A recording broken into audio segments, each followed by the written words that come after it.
Okay, good evening everyone, and welcome to another Chabura, I believe, public shiur as part of our TALMID Takeover series. Tonight we're hosting Jackson Gardner, who has a BS in Neuroscience with a minor in Jewish Studies from Emory University.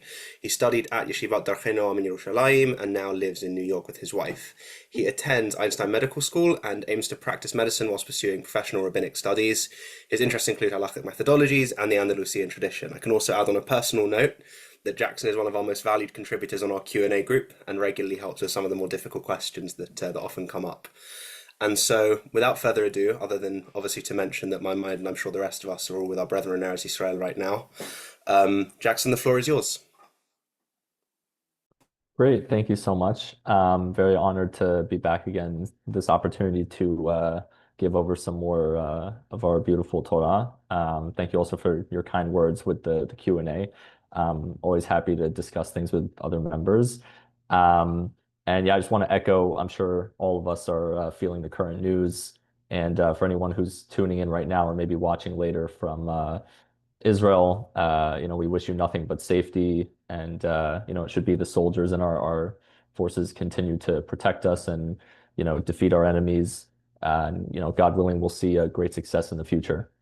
So last time I was on, I spoke about Rabbeinu Saadia Gaon, um, and kind of his somewhat less studied approach that was very much a pillar of Al-Andalus and sort of paved the way for the later Andalusian Hachamim like Harambam and Ibn Ezra and all these other figures. So this time I wanted to talk about Yehuda HaLevy. Yehuda HaLevy is a very interesting figure. I think he is perhaps less studied today in what I would call the more, dare I say, rational camp. I think there's a trend to kind of view Yehuda HaLevy as sort of an antithesis to Harambam. People view Harambam as a very science-oriented, sort of global figure.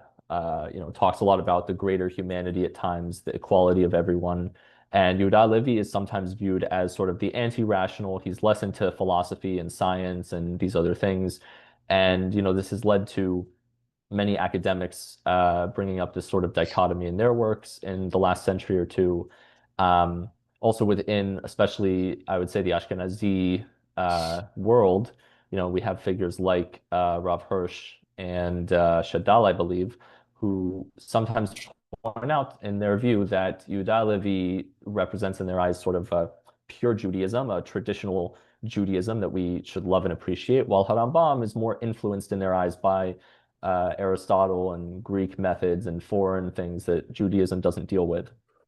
And I think this is perhaps also why today Yehuda HaLevy is more openly studied and translated at times in his works by seemingly every Jewish group.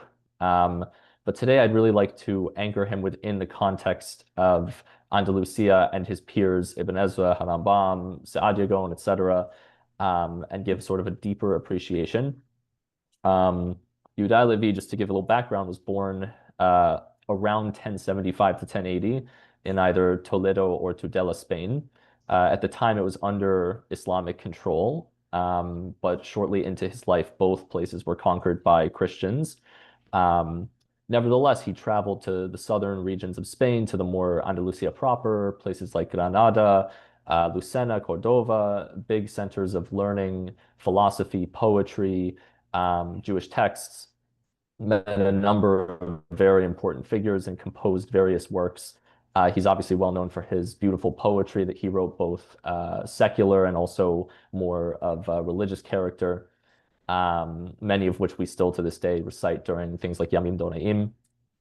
But today specifically, we're going to focus on the Kuzari, which was actually a very large project that took quite a bit of time and many different additions and revisions and different parts that he compiled before the final version we have today.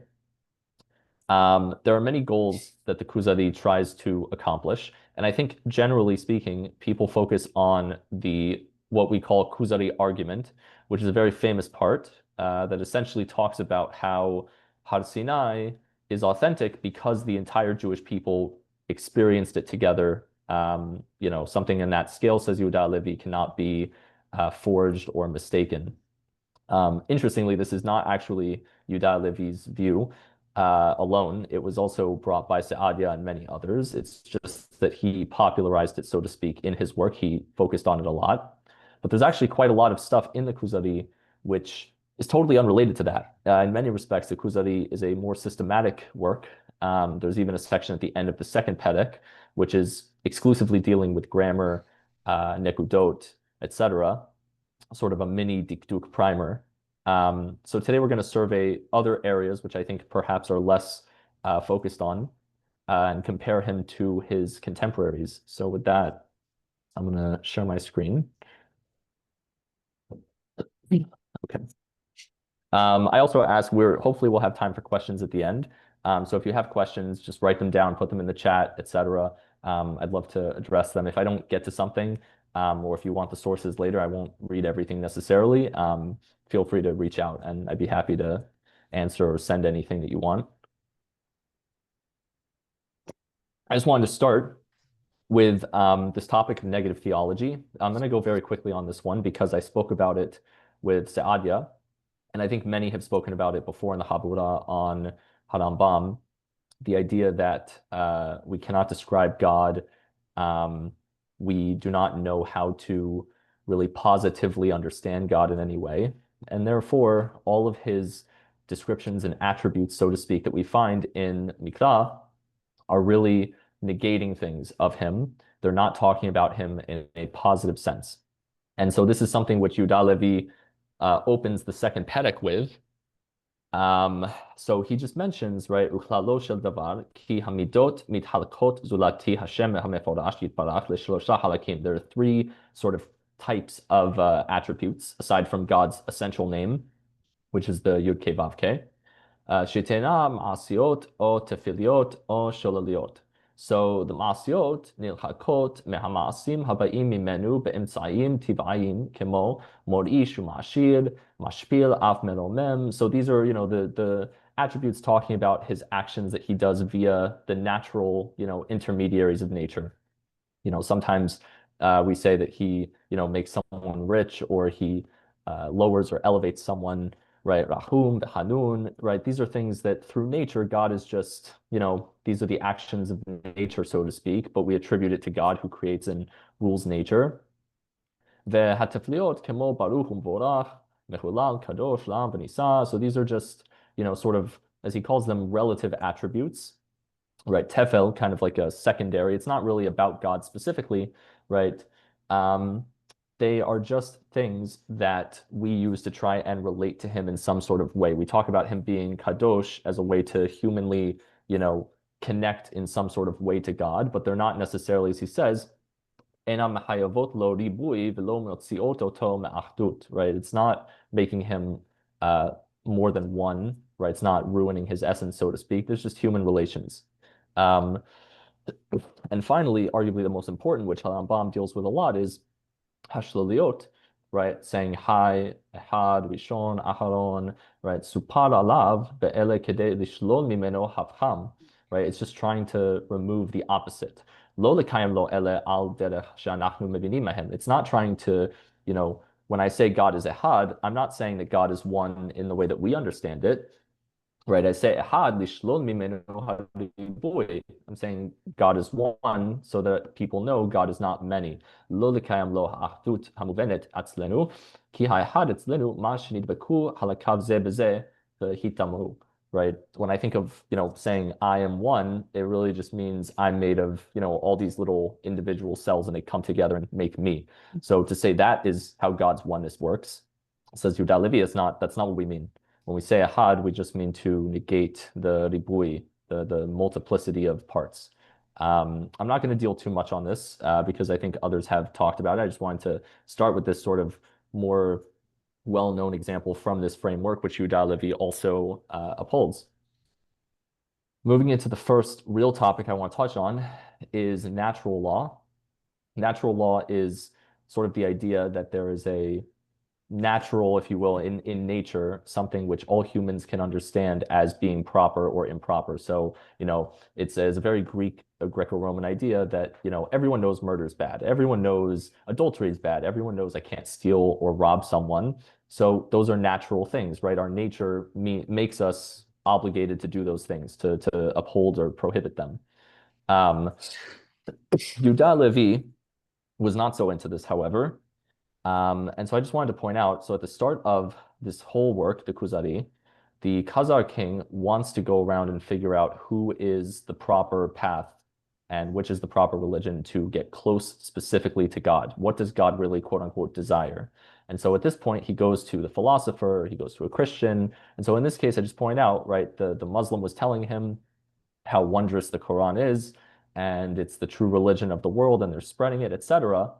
But the Khazar points out something very interesting, which is he says, "V'im sefer Torathem mofet lachem, v'hu v'lshon Aravi, ein makir mofto v'ha'ot shelo, lo az kamoni v'kasher yikre v'azni, eneni mavdil beno v'en zulato min lashon Aravi." I don't understand this language because it's Arabic. It's not my natural language. Even if you were to translate it for me into my understanding, I don't really see a difference between this and another Arabic book, right? This is his point being, this is not a natural thing that every human is going to understand. If I read the Quran, even if I translate it, there are just things about it that are culturally very fixed in the Arabic world that is not necessarily universal.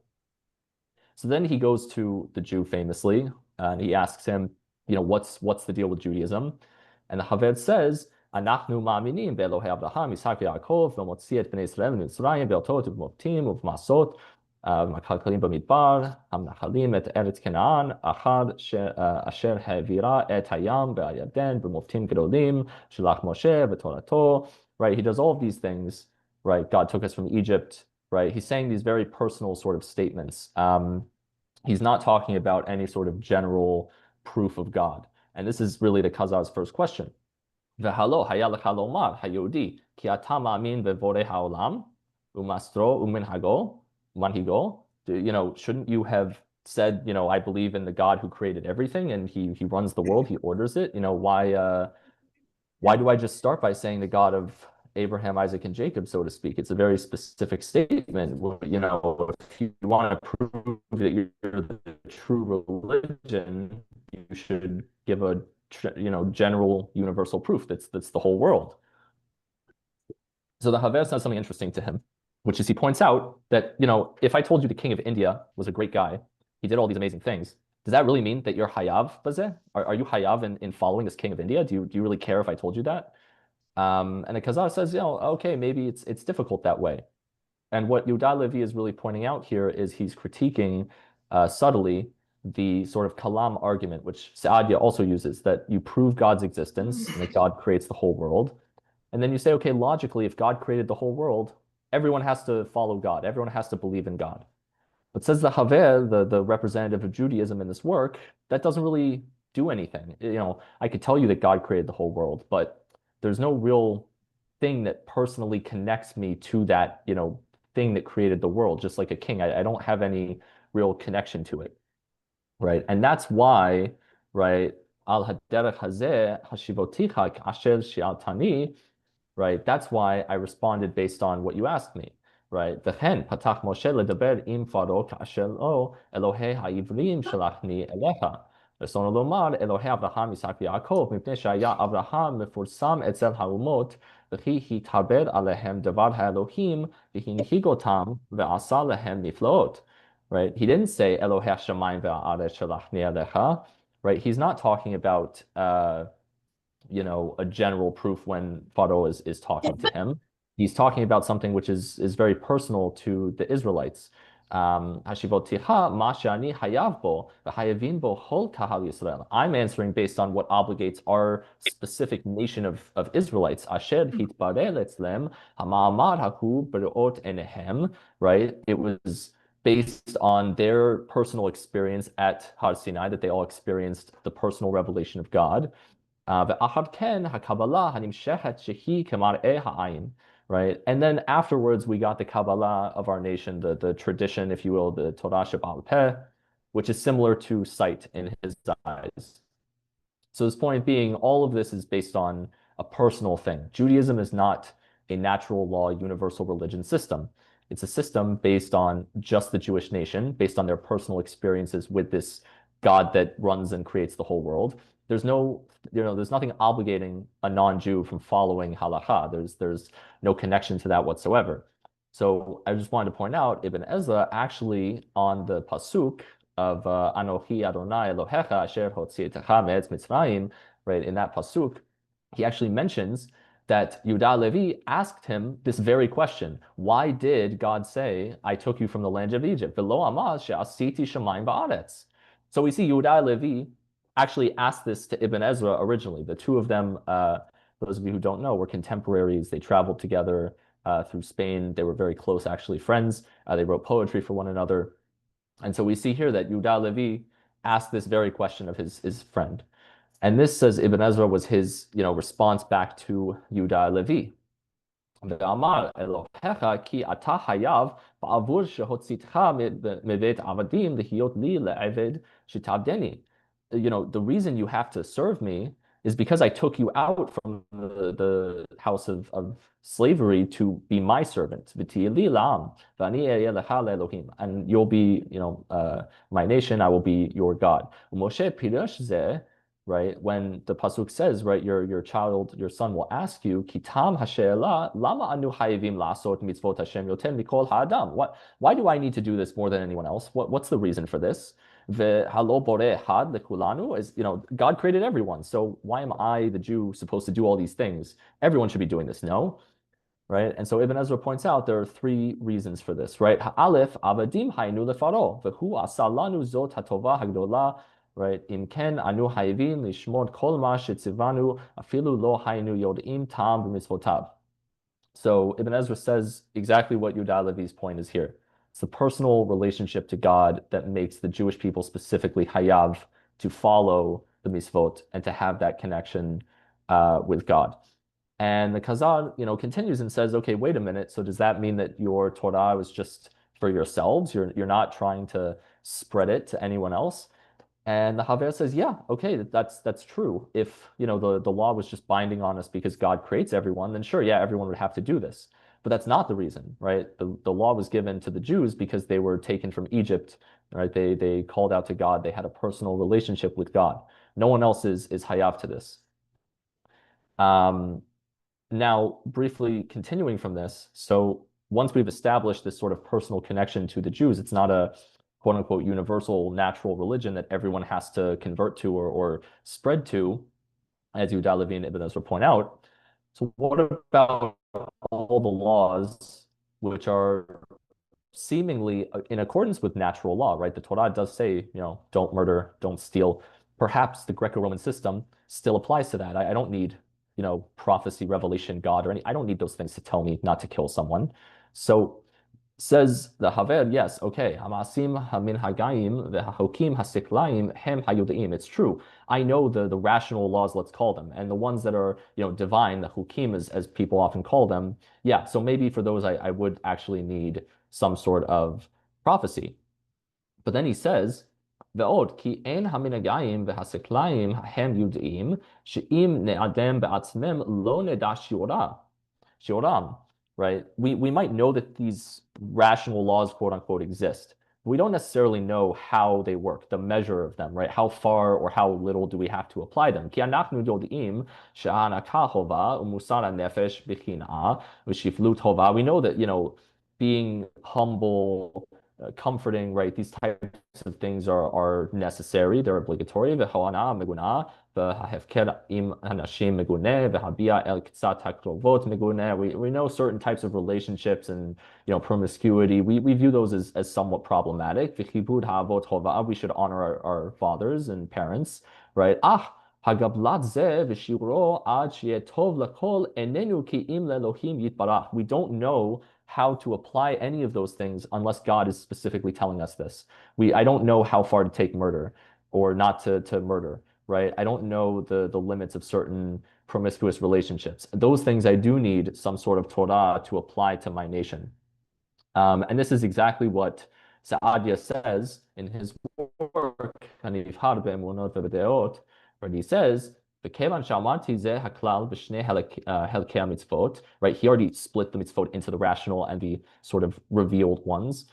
ראוי שאברר מה היה הצורך לשלוחים ולנביאים. Why do I need messengers and prophets? כי שמעתי כי יש אנשי שאומרים כי אין לבני אדם צורך לנביאים, וששכליהם מספיקים להם להישארים במה שיש בהם מן הטוב ומן הרע. Right? I don't need prophets to tell me these things. I already know rationally what is good or bad. Right? And he says, okay, he thought about this for a little bit, and then he realized God doesn't do anything without a reason.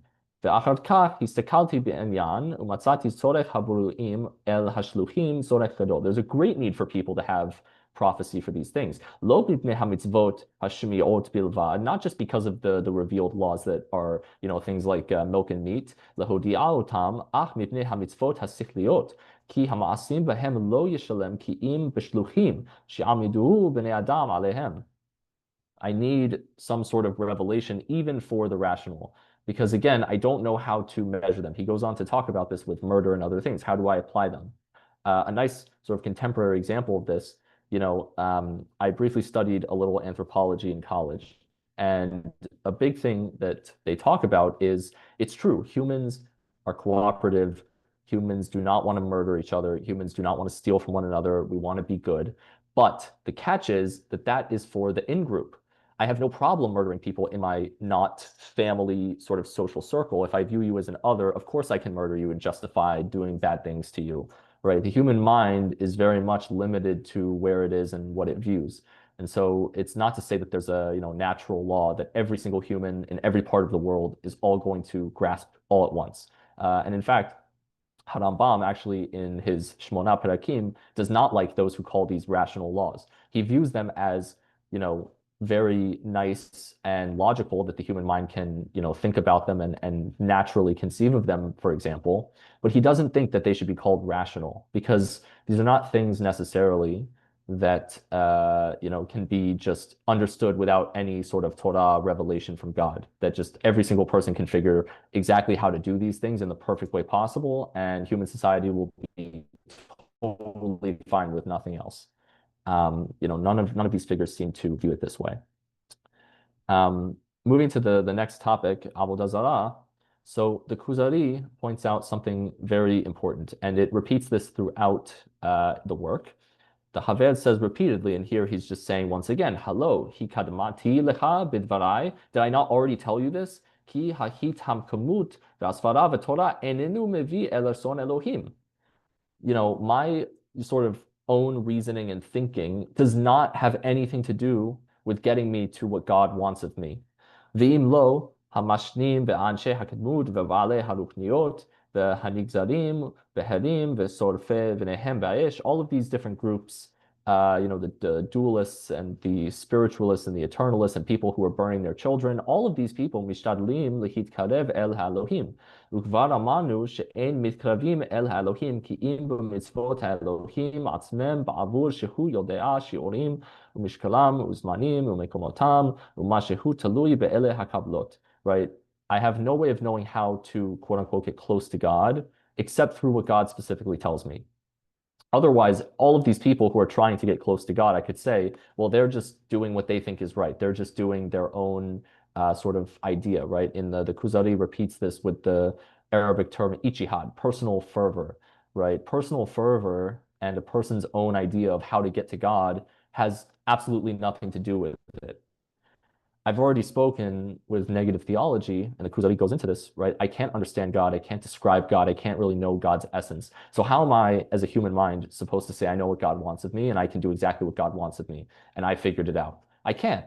I have to be beholden to what God has specifically revealed as his commandments and the things that he wants me to do, not what I want to do for him. And so in explaining this pasuk from Vayikra, which we read a little while ago, when Nadav and Avihu, Aaron's sons, they offered, right, Esh Zara, a strange fire, and they were obviously killed for this sort of offering. And Ibn Ezra, when he talks about this explanation, he says, "Lo mehaesh yatsa v'zeh tam esh zara." It's not, the fire they used was not what God provided for that specific ceremony. They used a separate one, right? And that's why it's a zara. It's not the one that God wanted. And then he says the explanation that of the portion, right, that God did not command them, "Shemida'atem asu v'lo b'tzvui lehiktir ketoret gam be'esh zara." They did this based on their own idea, their own thought of what to do. They were never commanded with this specific incense. They completely acted of their own accord. And obviously, we know they were killed, right? And he explains, Ki heshvu sha'asu divrei resui lefanav. They thought this is what God wants. God wants me to burn things and offer things and do what, I see others doing, so I'm going to do it. But no, God doesn't want that. What God wants is simply to do what he specifically, explicitly commands you, because you cannot ever think to know what God wants. Um, and so from here, the Kuzari begins to speak about other religions. And the Khazad king says, okay, wait a minute. Maybe, groups like Islam, well, at the very least, they believe in just God. They believe he's one. There's no Trinity. They don't really do anything that's necessarily so problematic. So, okay, maybe they're actually closer to God than others, like real idolaters, like Yorovam, etc. But says the Haver in response, Ve'im lo, meaning really all of these people are all just as far away from God in what he wants. Islam is the same as Christianity, is the same as philosophy, is the same as anything that's not doing the misvot he gave. Why not? Hine Yorovam v'siato yoted krovim elenu. They're closer to us, Yorovam and his group. V'hayu ovdei elilim. But yes, they served idols. Vehem Yisrael nimolim shomrei Shabbat u'shara mitzvot. But they did practice everything else. They kept Shabbat, they circumcised themselves, they did all the other mitzvot.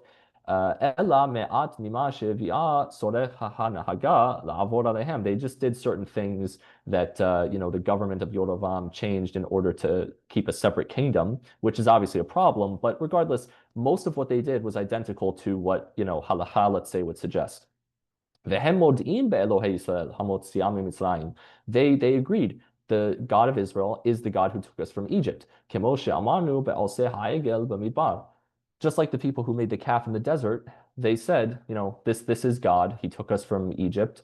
We are going to worship him, right? Ibn Ezra and many others point out that the egel, right, the sin was not that they thought that the calf was a separate deity.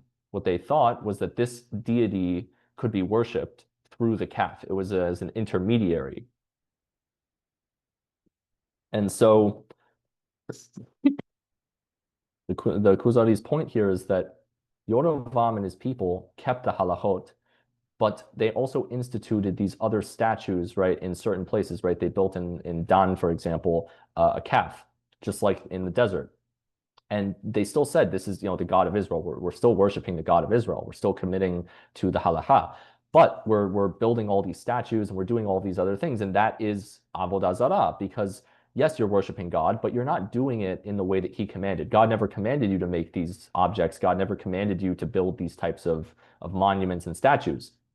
And so his point is that these other religions, we cannot say that they are doing God's will or that they're closer to God than other groups, because none of these are doing what God commanded them.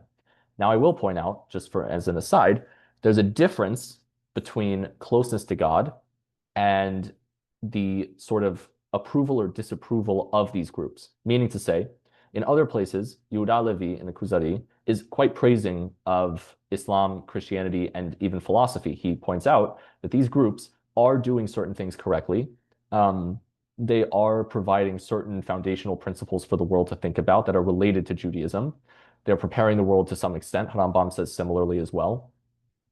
That being said, even if these groups are, gaining some merit and they're not, let's say, terrible groups, nevertheless, I can't say that they are, quote unquote, closer to God than, the Jews, or that they're almost as close to God as the Jews, right? There's no relation whatsoever, right? The Jews are doing God's will because God commanded it to them. Other nations, they have the B'nai Noach, which God commanded, but that's it. So, there's no other options, so to speak, according to this system. Now, the next topic is a bit longer, but it's one of my bigger focuses, hopefully, of this, which is there's a lot of discussion that the Kuzari is anti-science and that Yehuda Ha-Levi is not so into uh, Greek philosophy and science and nature, and he really just believes in God, and God does everything, and there's no such thing as reality. I believe Gershom Scholem calls the Kuzari a precursor to the Kabbalah movement, where these types of things were very, very at the forefront. But I think an important distinction should be made when one is learning the Kuzari between how he describes science and how he describes speculation. So for background, physics and metaphysics in this time are not like they are today, right? Physics today obviously is based on primarily things like math, empirical data. Yes, you have some sort of thinking and human reasoning involved, but it has to be backed up by, measurable data and facts. Back then, physics was much more of philosophy than it was science. It was based on observing the real world, for sure, but it was much more just what did this thinker think of the world? How does he think that the world functions philosophically? How do these forces work? It's not based on anything measurable. They didn't know how to measure it. So too metaphysics, right? It was based on certain measurements of, I know the stars exist. I see that, there's this planet in the sky, but how did those things get created? How do they operate? How did, the universe come to be? There's no way to measure any of that, especially back then. It was all philosophical speculation and argument. And so there's a difference between that sort of stuff and the more empirical observational things, which, yes, we know that those things do exist because we see them in nature. It is easily observed. So, for example, in this excerpt, the Haved says, in talking about nature, kenhu aval yesh lisodot v'lashemesh v'lereach v'lakohavim pa'alim al derech hachimum v'hakrur. Right, there are different things like heat and heating and cooling that these celestial bodies like the sun and the moon perform, right? And right, all of those things are true. מבלי שנייחס להם חוכמה רק עבודה, but we don't say that they're intelligent. That's really his big thing. The sun does warm up the earth. That's true. That's not a fake thing. It's a genuine science to him.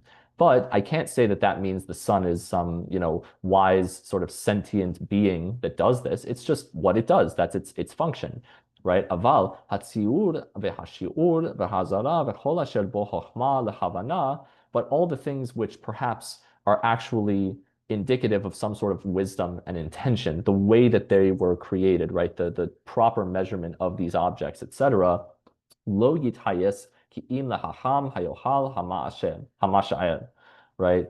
I have to only attribute this to God, right? I can't attribute any wisdom to these actual bodies, right? If I see anything which indicates some sort of, amazing precision or like, wow, I can't believe that it's this size or in this place, that's not because of those things themselves. It's just because that's, God's creation. ומי שקורא אלה שמתקנים החומר בחימום ובקירור טבעה לא יזיק, שמחריק מהם החוכמה. Even if you were to call these things nature, right, these forces, right, like gravity, there's no problem in calling things nature. You're still saying that they're not divine, they're not sentient, it's not chokhmah, it's just the way the world works, right? I wouldn't look at, the apple falling from the tree and say, that there's a force that's really like sentient that's choosing to push the apple to the ground. That's gravity. That's the way the world works. The only true kavanah, the only true chokhmah behind any of that is God. But that's not denying nature. That's simply saying that I can't treat nature as something to be sentient, like a god that I might worship or think about. And he even points out in other places, right? ומה תאמר בחוכמת שלמה? וכבר דיבר על כל החוכמות בכוח אלוהי ושכלי וטבעי, והאי נשי העולם באים אליו להעתיק חוכמתו אל האומות עד מהודו. Right? He already spoke about, Shlomo, right? Shlomo's great wisdom, all of these different people coming to try and take his wisdom and transmit it to other places. And he includes here not just divine things, but nature, right? Shlomo clearly says the Haver in this work was versed in natural sciences. And furthermore, he points out elsewhere that one of Yohanan ben Zakkai's prized students, Rabbi Eliezer ben Horkanus, Sheyesh lo Pirkei Rabbi Eliezer, right, is a very famous work, right? He says it's dealing with midot hagalgalim v'haaretz v'chol davar mufla b'chokhmah hakohavim, right? It's talking about astronomy. It's talking about nature. It's a scientific work, which, by the way, is an interesting reading of such a work. The Pirkei is, at first glance, uh, viewed in a sort of mystical sense today, but it's clear Yehuda HaLevy viewed it as just this is Hazal trying to understand the world through science and through math and natural understanding. So clearly, there's no rejection of science in my mind from any of these things. So then, in contrast, when Yehuda HaLevy begins talking about philosophy, so now things start to change a little. So he talks with Aristotle, right, that he's trying to point out the Khazar says, look, maybe Aristotle's wrong, but is he not, in some sort of give him the benefit of the doubt that he at least tried to do something? And the Haver says, Ken, yes, it's true. Mipnei shehitriach et sichlo. He did try to figure this out. ומחשבתו בעבור שלא הייתה בידו קבלה ממי שאמין בהגדתו וחשב בתחילת העולם בסופו, והיה קשה על מחשבתו לצייר ההתחלה. It's true. He didn't have any tradition from his people about this, and he found personally that creation was much more difficult than eternity, right? Because he says, "Ach hikriya hakashotav hanotim hel hakadmut b'machshavato hamafshetet velo ra'a lish'ol al minyan sheni min shehaya lefanav v'hech nityachasu v'nei adam." ואילו היה הפילוסוף באומה שינחל מקובלות ומפורסמות שאינו יכול לדחות אותם, היה מתעסק בהקשותיו ומופתיו להחזיק החידוש עם קשיו, right? If he'd had a Kabbalah from his nation that said the world was created, he would have tried just as hard to figure out why the world was created as he did in reality to figure out why the world was eternal. Yehuda HaLevy's point being, there's no way to resolve these things, right? You either have a Kabbalah, which he considers, in the case of Judaism, to be authentic, that the world was created, in which case you're going to try and defend it, or you're just going to have to pick whichever your personal human mind finds better. There's no objectivity to any of this philosophy, right? It's much more relative than that. Aristotle and them did not have some sort of objective truth that they were trying to prove. It's simply what he had access to in his own mind. And this is actually something which Harambam echoes in the guide, right? He mentions, right, when he's talking about this topic, he says, don't be surprised at the fact that I'm talking about, historical matters when he's talking about the history of the Jewish nation and certain other proofs. Don't be upset that I'm bringing in essentially history when I'm talking about the theory of creation. And it's not just like science and logic, because so did Aristotle, right? He also introduced various, historical accounts in support of this. And he, quotes things like Sabaean stories, which Harambam in the third Helek discusses that the Sabaean stories are, it's idolatry groups, and they've, in his mind, corrupted the history of the world. But nevertheless, Aristotle, brought what was accessible to him. So, okay, I'm also bringing what's accessible to me. It's not, let's say, an objective thing. I'm just trying to base it on my own experiences. And the Haved sort of strengthens his point in the Kuzari when talking about this. The Khazar is at this point in the final perek of the work very sort of enamored. He keeps saying, please teach me these methods and why they prove it this way, and I want to know, it's so important to me. And he says, I was afraid you would say that type of stuff. Why do you want to know this stuff? He says, there's so much that people believe because they, bring all of these proofs based on math and logic. Now that they're sure that what they say, the tiv'ah v'masha ahara tiv'ah, meaning physics and metaphysics, all of these philosophies, they're so sure that these thinkers know what they're talking about. But again, they're just turning to sort of useless speculations and comparisons, right? Uvikashta ma shelo natan lecha yotzlecha alav. You're trying to figure out things which we're just not able to figure out, he says. Velo husam b'tev'ah basar hasagato behekesh. This is not something that was put into the human nature to figure out based on hekesh, meaning chaos in the Arabic, like human reason. Human reason cannot figure this out. But it was put into certain chosen people from, in this case, the Jewish nation, the Segula of God. Hazakim mizekei habriya b'tanaim asher hizkaranum. Right. Earlier he spoke about how prophecy could be achieved, how people would be able to acquire such a state. He says those individuals, those people who from the Jewish nation acquired prophecy, right? יגיעו אותן הנפשות אשר יצרו העולם בכללו, ויראו אלוהיהם ומלאכיו, ויראה קצתם את קצתם, וידע קצתם סדרי קצתם, כמו שנאמר, גם אני ידעתי ההשו. So these prophets, they're able with prophecy and revelation to figure out certain even more special and hidden things about the world and metaphysics. Human reason is not able to do that though, right? Human reason can speculate, give theories based on their experiences and what they've grown up in, but there's really no objective way of proving it that way.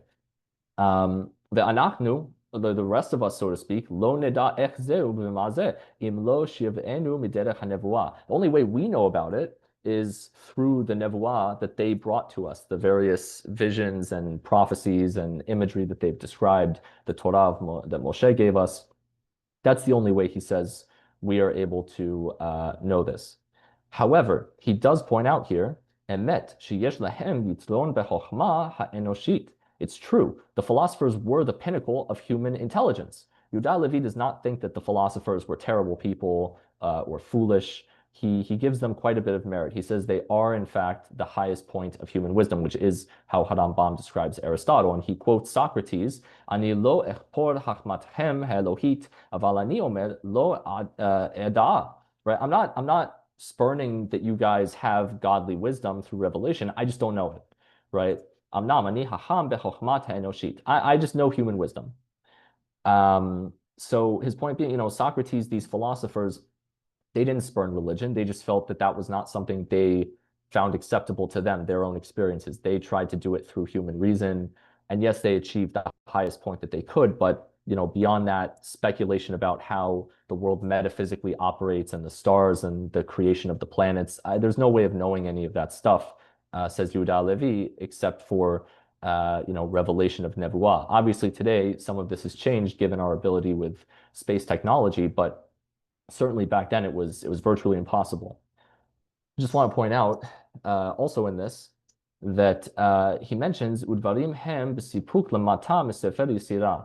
Sefer Yisirah, according to Yehuda HaLevy, was written by Abraham in his early years when he first tried to figure out God through speculation and science. To him, Sefer Yisirah is a book about math and science. How did God create the world, which is obviously corporeal and it's made up of different parts, but God is obviously one and incorporeal. We have no idea what he is. And so to him, Sefer Yisirah is a science book. And in the fourth Perek, he actually extensively comments on what it means.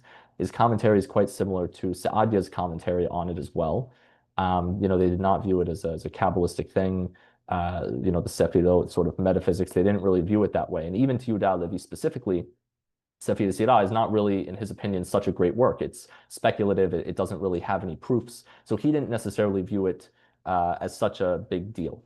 Nevertheless, all of these things, they're all just to him speculations, right? And he points out, right, Vehem al kol panim me'olim ahar shelo yehuyav lehem kibul ma she'etzlenu. They don't even have to do what we do. Right? As we pointed out earlier, the Jewish nation has to commit to the mitzvot. The Greek philosophers, there's no reason for them to do any of that. They have no obligation, so they're just doing their human speculations. They're trying to achieve wisdom. They've hit a very nice high point. We should respect them, but we just, there's a point where objective investigation of nature turns to impossible speculation. And this is exactly the point Harambam makes at the very end of his discussion of this topic in the guide. He says, Kol ma she'amar alisto hahel b'gilgal hayareach, meaning for simplistic purposes, anything he's talking about with the earth, noheg be'ofen hagioni davirim ela she'atam lehem yodua. Right, all these things are clear. We know about these proofs, at least back then, that all of he's saying about like grass and plants and heat and all those things makes perfect sense. But all of the things, right? All kol ma shebashamayim hadam eno yodea hetiv davar mimeno ela b'mida hamitmetit hamoeta hazot. Right? There's only a little, very little bit that we can figure out about the heavens or the sky, right? The space, if you will. Ve'ataroe ma sheyesh ba. Achen omer ani al derech melitzat hashir hashamayim shamayim ladonai v'haaretz natan livnei adam. Right? Meaning, שהשם לבדו יודע עד תום את מהותם האמיתית של השמיים וטבעם ועצמם וצורתם ותנועותיהם. Right? God knows all of the aspects of the heavens, right? But we don't. right? The earth was given to man, meaning that is what man's ability logically can figure out. Um, right? We are not able to truly understand anything in the sky using just human logic, says Harambam. And he finishes this thought by saying, "V'ma she'eno moseg behigyon nikbel et divrei mi shehagia elav hashif'ah Elohi hagadol ad kedei kach shera'ui haya lehim el alav pe el pe adaber bo," which we just read in the parasha, right? Anything that we can't figure out from logic, all of these things in the skies, so to speak, in the heavens, we rely on prophecy. We rely on Moshe Rabbeinu, we rely on Nevuah and revelation. So Harambam is saying exactly Yehuda HaLevy's point. There's a break between what is scientifically provable, what is objective, and things which are simply speculative philosophy, which, it might be that they merited these things, they should be respected, but it's not necessarily an objective truth that we figure out outside of revelation. And I just brought this excerpt where he says, right, maybe Abraham thought what was in Sefer Yetzirah, but once Abraham got to Revelation, he got rid of all of Sefer Yetzirah. It doesn't matter to him anymore. It's all speculation. He just doesn't. It's not significant. This is sort of just a side point that I'll kind of go through quickly to finish up soon for questions. But I just wanted to point out that Yehuda HaLevi also points out that, again, demons are not real in his opinion. These are things which are based on a person's fears and sort of inner struggles that they think, these demons, these powerful forces of spirits are trying to hurt them or do these things to them. No, no way, says Yehuda HaLevi. These are just, the result of, in this case, nature. It's their natural constitution and their emotions and their nerves, if you will, that are causing these things to happen. And finally, he points out that this is how the alchemists and what he calls alchemists and necromancers, this is where they messed up, right? He says, Hakimiim, right? These alchemists, they thought, okay, well, I see, fire and these other elements around me. So just like nature does things, I can do these things too with all of these like crazy rituals and superstitions and magics, right? And he says, V'it'u nisyonot shematzu otam b'mikle lo mishiuram. Right? They made the mistake of thinking when something just accidentally went right, they found something out. They said, oh, that's because I did that. I have abilities. No, it probably just happened because that's the way nature works. And you just happen to come across it. Kasher nimsaha adam nihiyeh mehanahat hashikvat zara berechem. Right? Just like how, a fetus is formed, right? These things have nothing to do with, a person like doing some special ritual. This is just the way nature works. These people mistakenly thought that it's some, powerful spiritual force. Even more significant to me, however, is his discussion of the Rukniim, when they found out how the Jews, the Israelites, right, they got this connection to God via the korbanot because God commanded them. Hashvu ki hathala amnam hi mehamekar hahifus. שהנביאים אמנם היו חכמים מחוכמים ומשיגים הפלאותיהם בהקשתם וקיוו שישארו הם גם כן קורבנות בעיתים ידועים ומטבעים כוכבים כפי מה שהביאה אליו סברתם עם מעשים וקטורת עד שעושים ספרים לכוכבים וזולת זה ממה שזכרו אסור. So, they thought all of these wondrous miracles and abilities and these divine, influences that the Jews had, it was because they were doing these sacrifices and these special rituals. And the prophets, they're just, they're like me. They're necromancers. They're doing these crazy rituals to the stars and nature. So I'm going to do that too. And they wrote all these books about how to do it. All of which he says it's totally forbidden. This is all just their own imaginations, right? And he says even more so, the Balei Hashemot, meaning the people who are, writing sacred names and amulets and incantations, when they saw that a certain Navi spoke a certain thing, they thought, the miracle was because of the speech, the word. It had nothing to do with anything else. And so then they, again, started to say, okay, let's write amulets. So again, to Yehuda HaLevi, nature is real. Science is legitimate. What is not legitimate is imagination, superstition, amulets, crazy rituals, right? It has nothing to do with it. It's all, as he says, en haoseh kemutba, right? What is done, meaning what like I do, is not like nature. I can't control nature in some sort of superstitious way. It just doesn't work. The final thing I want to finish on briefly and then I can take questions if anyone has, is Yehuda Levi's discussing the legal authority of the Beit Din. It's been discussed before, the Geonic system of what's called Dinim Muflaim, right? God revealed the 613 mitzvot to Am Yisrael at Har Sinai. They have a Kabbalah, but there are many things which were not defined, not legislated by God, that this is all up to the Beit Din. There's a mitzvah to obey the Beit Din. There's a prohibition of refusing to obey the Beit Din. They have the ability to legislate and define what was not defined by God, right? So this is actually something which Yehuda Levi mentions when discussing his polemic in the third Perek against the Karaites, when he talks about why the Karaites are wrong, right? He says, Toratenu keshura behalacha leMoshe misinai, o min hamakom asher yivhar Adonai ki misyon tese Torah urvad Adonai miYerushalayim, right? The ma'amad shoftim v'shotlim v'chohanim v'senhedrim, right? It's the courts, right? The place which God chose for our legal authority. That is one of the reasons, that is one of the things which our Torah is linked to, right? Ve'anachnu mitzuvim shenishma mehashofet hamnuma bechol dor vador kemo she'amar, o el hashofet asher yeh, right? So we are commanded to listen to these judges. It is a biblical command, says Yehuda Levi, just as Harambam says this, Ibn Ezra says this, right? V'samachlo ve'amro ve'asita al pi haTorah asher yoruha, right? We have to do exactly what they are instructing us in these specifics. ובזה נתחייבנו במצוות מגילה ופורים ומצוות חנוכה ויחלנו לומר, right? We are able to say the blessing, Asher Kedeshanu b'mitzvotav v'tzivanu al mikra Megillah, l'adlik nel shel Chanukah, l'gmor Halel, all of these blessings, because we were commanded by God to follow the courts. And the courts instituted these specific mitzvot for us to follow. So just as Harambam says in Sefer HaMitzvot, just as Ibn Ezra mentions, etc., the Beit Din is a biblical commandment to follow them in all that they legislate for the Jewish people. Not only that, but Yehuda Levi then mentions in Dinim Muflaim, the things which are undefined. There was a big machloket where it says Mimaharat HaShabbat.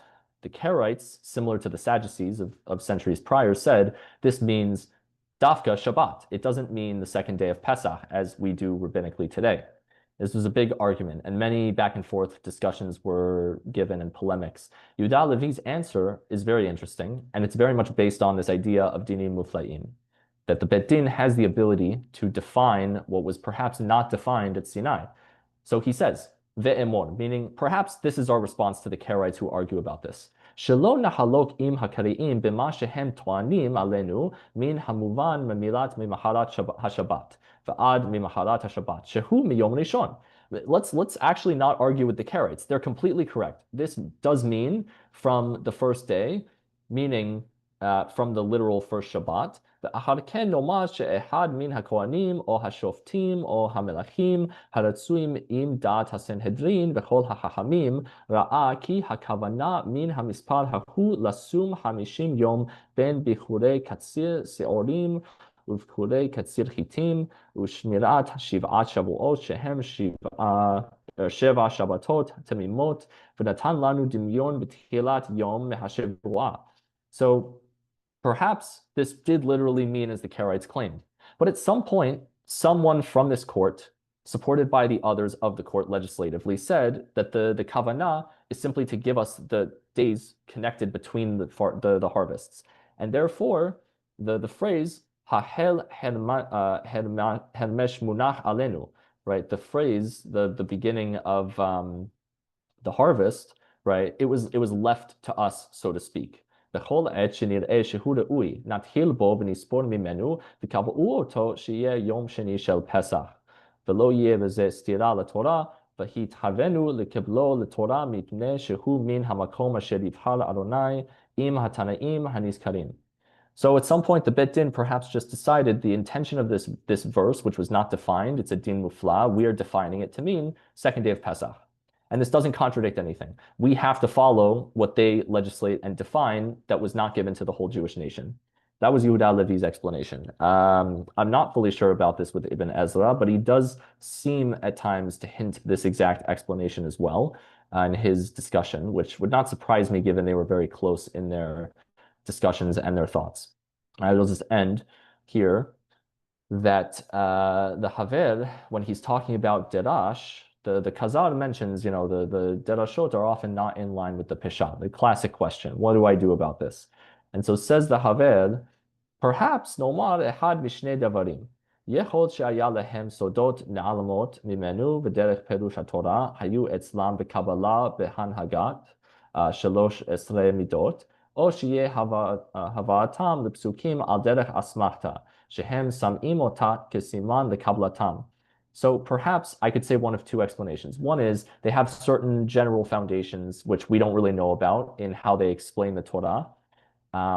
Right? And this includes things like the 13 principles, right? That they have a certain authority in how to explain the Pesukim, perhaps more of a, we should call it a din mufla sort of sense. It's what they interpret. Or in other cases, perhaps this is just an asmachta. They're just giving a certain proof text as a way to remember whatever the law is. And he gives the example, right, that the verse, Vaitzav Adonai Elohim al ha'adam lemor, right, that was the siman for the 7 mitzvot for Bnei Noach. Not that that's the peshat of the verse, but simply that the court said this is a good pasuk to remember these 7 commandments. Nevertheless, he says, "V'shema sheni hapanim yachdav yesh lehem beferush hapesukim, o sheyesh sham panim aherim ne'almu mimenu." Perhaps they had other methods that we don't know about. And he says after this, regardless, we have to follow them because this is the legal authority that they have to define things with derash, even if it seems to us to be different, as long as it's not violating the immutable 613 and what's the simple peshat of the main halachic verses, not a problem. They have, various methods of derash. The final thing I'll just point out, and then we can take questions if anyone has, is at the start of this work, when the Khazad king calls to the other nations, so he calls a hacham from Islam and a hacham from Christianity. But from Judaism, the person is called a haver. Now, you could argue there are 2 reasons for this. The second is more what I'm thinking. The first, perhaps, is maybe what others would say. I'm not sure. So on the one hand, this whole work was written, its main title, as a defense of the spurned or lowly religion, right? Judaism was not looked at as such a successful group at this time. There's a lot of points throughout this work where they point out the fact that Judaism and the Jewish nation are in exile, they're disgraced, they don't have much influence or power. So perhaps the idea of a haver is the point is, this nation is not so influential. They don't have hachamim. They're not these like wise, powerful individuals. They're just these random fellows, just like me. They have no specialness to them whatsoever. But I think that really this doesn't work, at least not for the whole work, because after the first Perek, the Khazad king converts to Judaism, and the remaining are spent between him and the Haver just discussing all of these other points as he tries to kind of get his systematic view of Judaism. So ultimately, I think the reason that the word Haver was chosen is because in Judaism, no 2 people are unequal when they discuss these types of things. Everyone has what to contribute. This person, this Haver, might know all of these things. He might be teaching a lot of these things. Doesn't make him necessarily better than the Khazad king. He's his Haver. He's his friend. He's his colleague. They're horizontally working in a dialogue between the 2 of them in order to come to a greater understanding together. Just as we say that God directly in an I to you dialogue communicates to each Israelite whatever the commands may be, right? It's not about hierarchy. It's not about dominance or intellectual superiority. It's about dialogue and it's about discovering things together on an equal playing field. Everyone has what to contribute, and many of the Khazar king's questions are quite poignant and bring out many fundamental points. So with that, I thank you all for your time. And I hope this has sort of opened up some doors for looking at the Kuzari in some new lights, perhaps interest in the general work and sections which are less studied from it, which is most of the book, to be honest. Fortunately, there is an English available on Sefaria for free. I think there are some other English editions as well as Hebrew, so it's pretty accessible compared to Sa'adia, which is less known and not really translated. So hopefully this has placed Yehuda Ha-Levi a bit more into the Andalusian context. But I'm happy now to take questions. If there's any questions or source questions or elaboration also after this, I'm happy always to answer people on WhatsApp, etc. So I'm sure someone can give my contact info. Right, thank you so much, Jackson. I've got something, but if other people are interested, have anything to ask, then obviously they're welcome to go first. Okay, so the main thing that came to mind for me was you've shown beautifully, obviously, all the similarities between the sort of more traditional thinkers of the Gaonic Andalusian school, between Harambam and obviously Ardia and Rabbi Yehuda HaLevy. But I wonder, obviously, it's something you didn't include, but I wonder if you have a sort of concise way of getting through it. One of the things that most often come up when discussing distinctions supposedly between Rabbi Yehuda HaLevy and the quote-unquote Andalusian school is the idea of an inyan ha-Elohi, or that there is something metaphysically special or different about the Jewish people that makes them, the specific example in the Kuzari is more prone to prophecy, and then kind of this gets developed by other thinkers later to eventually the kind of Hasidic view of the Nefesh HaElokos, etc., as it goes on.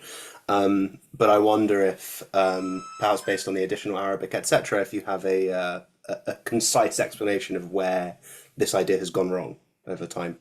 Sure. That's a great question. For sure, a lot of people focus on this, especially in academia. Um, so to give a sort of a concise answer, there is a distinction that Yehuda Levi does differ with, I believe, some of his colleagues in not thinking that converts, for example, can really prophesy. This is a well-known difference that he has with his fellows, which, differences are common between all of them. But it's certainly his most distinguishing one. With the Inyan Eloki, I think the important sort of problem that's cropped up is a misunderstanding of the philosophy behind it, meaning that Yehuda Levi talks a lot about souls, and the Inyan Eloki is sort of an additional soul which the Jewish people receive. The thing is, in medieval philosophy, a soul is really more just an ability or power. It's not really, it says nothing about, for example, your inner ability, let's say. So he points out everyone's a rational human. I mentioned earlier, everyone's created equal, etc. But the Jewish people, through their revelation at Har Sinai, clearly received some additional revelatory ability, which they've sort of merited. And there's interesting bits. For example, Terah does not receive it, but his son Abraham does. So it's not necessarily a biological thing. It's more of a metaphysical of who is really mentally getting to the point that they should be in terms of God.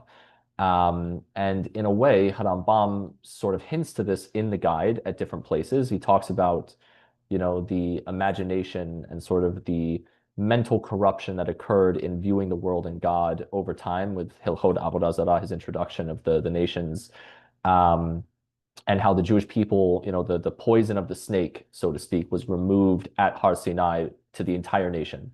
And I think that's essentially saying the same thing, that there was some sort of break into the intellectual revelatory experience that allowed the Jewish nation specifically to get back to this metaphysical state that the original, people like Adam, for example, might have had, um, and which others might not. I suspect Yehuda Levi's point with the convert could be he thinks that the convert is too absorbed in their original milieu of culture to really get to that even when they convert. Obviously, Harambam and others would, I would say, disagree with that.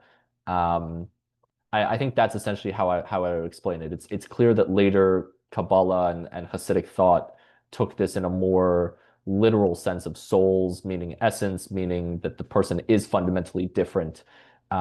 Even leading to the very, in my opinion, problematic claim that the convert was really always a Jew because a non-Jew could never have made such a converting decision to become a Jew. I don't think such ideas are honest to the philosophy. So I hope that answers the question in a shorter way. Perfectly summarized. If we don't have anyone else, then I think we will stop there for tonight. Obviously, any questions, please do reach out through the Q&A group, etc. I'm sure Jackson will be available on there if there's anything in particular. But if not, thank you everyone. Good afternoon and good night, and see you for our next shiur.